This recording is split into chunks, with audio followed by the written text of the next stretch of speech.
देखो, कथा सुनने का मतलब है पूरी तरह से सुनना। कई भाई बहन क्या करते हैं, यहाँ पर भी बैठे हैं कई भाई बहन,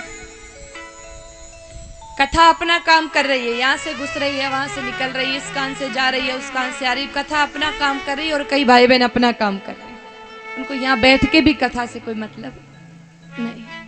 कुछ कुछ दादियां तो टेंट देख रही है कि राम इतना मोटो टेंट कितना दिन में लग गया उसे। कुछ कुछ दादाजी मन ही मन विचार कर रहे हैं, घना रुपया भेड़ा हो गया। ठीक है, सब अपनी अपनी सोच रहे। मैं आपको एक बहुत सुंदर बात बताना चाहती हूँ, मेरे मन में है, आपको पता भी होगा। एक बहुत प्यारी घटना है, आपसे मिलती जुलती है। एक बकरी चराने वाला था, वो बकरी चराने वाला बकरी चराता, उसी गांव में एक महात्मा कथा सुनाने के लिए आए। इतनी बढ़िया कथा चल रही, इतनी भीड़ है, हरे राम, लेकिन बकरी चराने वाला कथा सुनने जाता नहीं। अब बकरी चराने वाली की पत्नी बोली कि स्वामी, बकरी तो रोज रोज चराओ, आज तो चालो थोड़ी कथा सुन लो। भाई साहब क्यों कि तू थारी भक्ति थारे पास रख,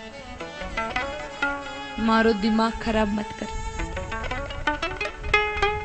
अच्छा, पूरे गांव के लोग जाते हैं, अब अकेले आप ही नहीं जाते हो? बोले नहीं नहीं, तुम जाओ, सब जाओ, मैं नहीं जाऊंगा। बोले नहीं स्वामी चलो ना। गुस्सा हो गए कि मैं कथा सुनने जाऊंगा तो बकरी कौन चराएगा? बोले अच्छा ऐसा है, तो मैं बकरी चरा लूंगी, तुम कथा सुन ले। पत्नी सोच रही है बेचारी इसी बहाने कथा तो सुनेगा। अब वो मेरे भाई बहनों, वो पत्नी चलेगी बकरी चराने, और वो जो बकरी चराने वाला था वो कहाँ गया? कथा पंडाल में कथा सुन। आगे ही आगे बैठ गया जा करके, और आगे ही आगे बैठ गया। कई भाई बहन जैसे बैठे ना, ऐसे ऐसे एक टक व्यासपीठ की तरफ देखता रहा। 3 घंटे कथा चली, और 3 घंटे कथा में बिल्कुल भी नजर नहीं हटाई, ना इधर देखा ना उधर देखा। कथा समाप्त हुई, महात्मा जी के तो आंखों में आंसू भराए गए। अरे ऐसा भगत, इतने ध्यान से कथा सुनी, मैंने अपनी जिंदगी में ऐसा भक्त नहीं देखा। बड़े निराले भक्त हैं।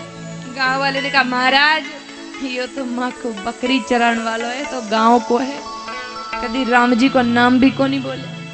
नहीं नहीं, आज 3 घंटे आंखों में आंसू, और एक टक जो कथा सुनी आपने किसी ने नहीं सुनी।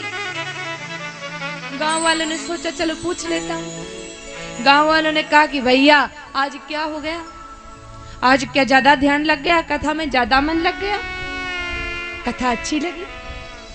अब सुन लो, बकरी चराने वाले कह रहा है कि भाई जी कथा था तुम्हारी समझ में कोनी आई, कथा तो मैं सुनी कोनी, मैं तो बैठो बैठो बाबा जी की दाढ़ी ने देख रही हूं कि मारो बकरो मरियो बी की दाढ़ी भी बाबा जी की दाढ़ी के जैसी। और इनकी दाढ़ी देख देख के मुझे अपने बकरे की याद आ रही है। राम कितनी अच्छी दाढ़ी थी, मर गया बेचारा। अब कई भाई बहन हैं जो इस तरह से भी बैठे, इसलिए तन तो यहाँ है, मन भी यही रखो, मन भी यही रखो, चित्त भी यही रखो, सब कुछ यही, तभी आनंद आएगा। कथा कानों से सुनने के साथ साथ आंखों से भी सुननी चाहिए, कि सिर्फ कान का काम नहीं है, कानों से जो शब्द जाएंगे वो छवि हमारी आंखों में आएगी, तब हृदय में हमारे हरि प्रकट होगा। इसलिए